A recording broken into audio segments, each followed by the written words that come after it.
Welcome to this latest episode of the Duncan Cartledge Online podcast, the online resource for construction professionals. Remember to subscribe through your usual podcast provider so you don't miss out on any of the updates, and be sure to visit our YouTube channel for additional content. Whether you're a quantity surveyor, construction or project manager, or any other construction professional, Duncan Cartledge Online offers more than 9 hours of video presentations available 24/7 for just £7 a month. I'll start by excusing my rather husky voice on this podcast. I'm suffering from a particularly bad case of man flu. So this podcast is brought to you courtesy of Lemsip. Other cold remedies are available. Happy New Year and welcome to 2026. It's great to have you with us again for another episode. As always, I'm joined by Barney, my red labrador, who helps keep an eye on things and occasionally offers some invaluable advice. Both Barney and I would be delighted if you could take a moment to write a review. Your feedback does mean a lot to us. If this is your first time listening to a Duncan Cartledge Online podcast, welcome. Please remember to subscribe and catch up with our previous episodes. To existing subscribers, thank you very much for your continued support. Please help us by spreading the word about the podcast. In a mega New Year episode, we will be looking at changes to the RICS APC assessment rules, goodbye Mothman, you will be missed, how much can you trust AI, read on, and inevitably, the year ahead, what does 2026 hold?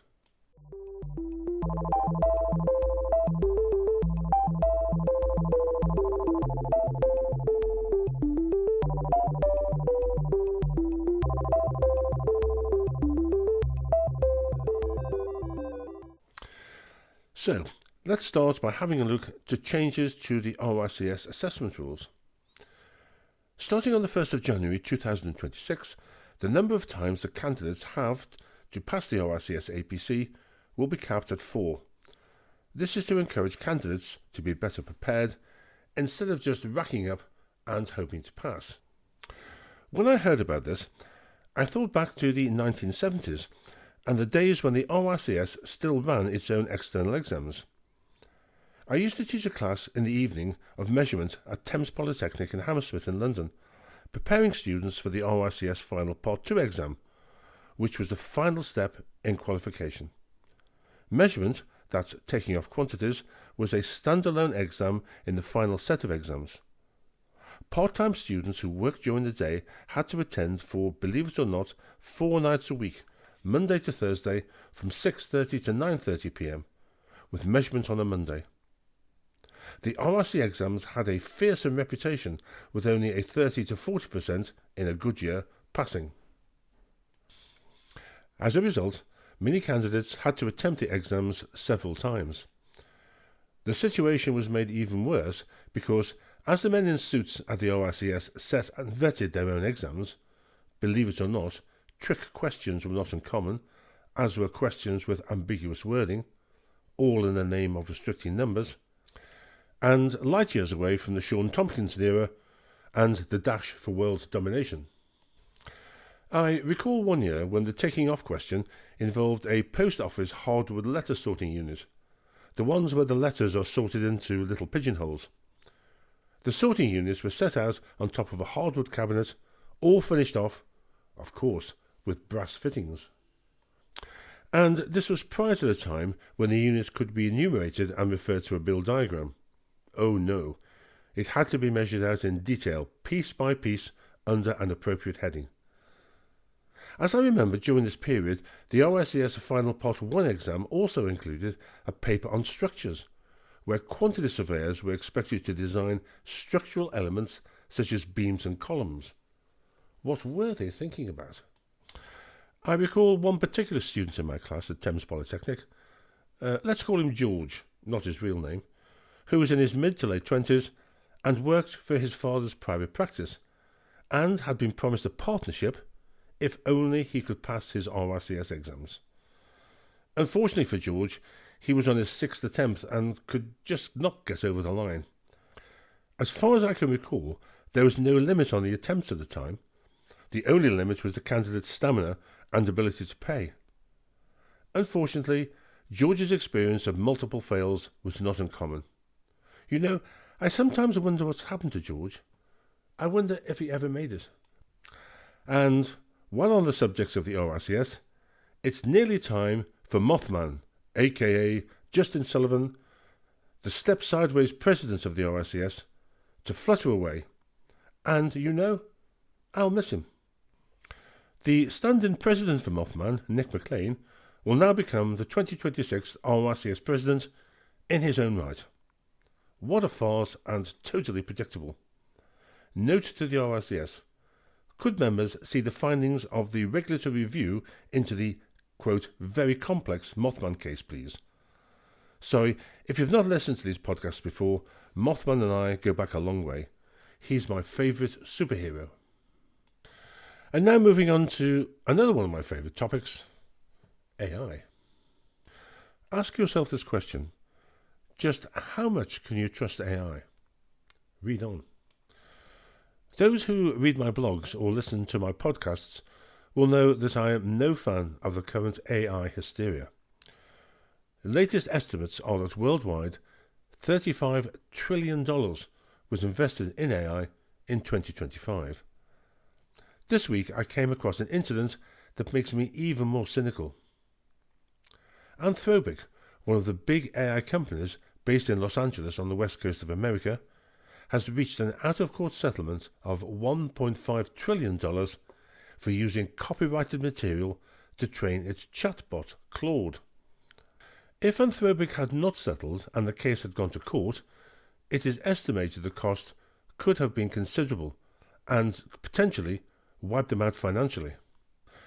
Anthropic took at least 5 million copies of books from the pirate website Genesis and at least 2 million copies from the pirate library Library Mirror to use to train their bot. Now, just think about this.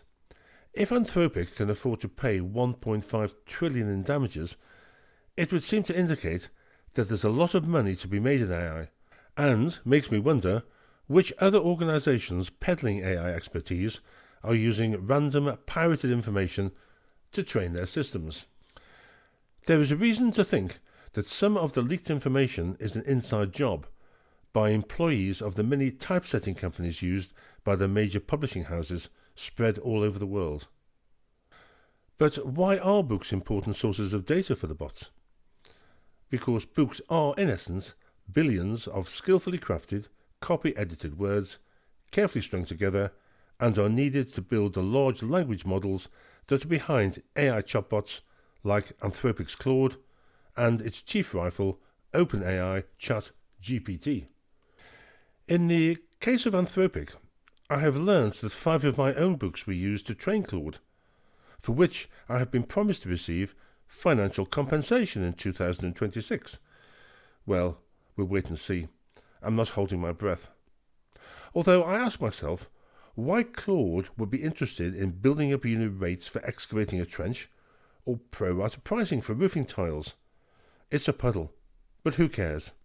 Ka-ching! So next time you're in a conversation with a chatbot on your banking website and it gives you the latest all-in hourly rates for bricklayers instead of your balance, you'll know why. It is thought that Anthropic case could be a landmark US settlement and could mark a turning point in legal battles between AI companies and the writers, visual artists and other creative professionals who accuse them of copyright infringement, and is being described as the largest copyright recovery ever and the first of its kind in the AI era. I learned this week that other claims for damages are being filed in America for illegally downloaded copyrighted works against Meta and Google, to name but 2. Just watch this space. What's this got to do with surveyors? Worryingly, according to RICS Modus, some surveying expert witnesses are using ChatGPT to write substantive parts of their reports without reading through them to ensure it reflects their personal opinion. Not surprising, therefore, that last year there were 2 cases in which fake AI cases were cited in evidence before a court by expert witnesses. Could this be Mothman Mark II. It's unlike me to praise the RICS, but it's worth a reminder that a few months ago they published a very useful and timely practice note on the ethical use of AI by surveyors, and warns that the quality of AI output is only as good as the data that is fed. The Anthropic case just proves that AI is no silver bullet and should be treated with caution. In the UK, the government's position is that it will not force tech firms to disclose how they train their bots, which I think is a disgrace and a poorly disguised attempt to appease the tech giants and to throw authors like me to the wolves. I know it's a bit dramatic, but still. A recent roundtable meeting of tech experts organised by a building came up with the following 5 golden rules for the construction industry in relation to the adoption of AI. Number 1. AI only matters when it can solve real problems on site and improve daily delivery. Number 2. Structured, shareable data is the foundation of every successful AI or automation project. Isn't that the truth? 3. Cultural change will determine whether digital transformation sticks. 4. Collaboration counts. Shared platforms build trust. And finally, 5. The ultimate test is whether AI delivers measurable gains in time, cost and quality. Sounds like common sense to me. At the end of last year, there were again warnings from the States that the AI bubble is unsustainable. The massive investment so far has mainly failed to produce profits, with some forecasting global financial meltdown. But that's enough now for AI. I suspect it will be a constant theme throughout 2026. Now moving on to the almost inevitable prospects for 2026 and the construction industry. Reading through the endless articles in the media and press penned by construction luminaries on the prospects for 2026, it is apparent that opinions are mixed. If there is a consensus, it is that things have been so bad lately, particularly for house builders, where profits have been sharply down, that on a range of probabilities, things must get better. This is a worry, as the success of the construction industry seems to be at the heart of the government strategy to get the economy moving. A buoyant housing market depends on the C word, confidence, and right now it is in short supply. With economy showing anemic growth and employment rising, there is little appetite for house buyers to borrow and take upon more debt. For 12 months now, rumours of the return of a hybrid PFI model to fund infrastructure projects have been in the air. However, we're still waiting for a clear plan of attack on private finance, although it appears that the scope for the son of PFI is going to be limited to projects like neighbourhood health schemes. Government funding has been committed to setting up skills hubs to train 60,000 new construction workers by 2029, but I would be surprised if this initiative would produce the volume of skilled workers required to balance the numbers leaving. The number of workers in construction is lower than at any time in the last 100 years.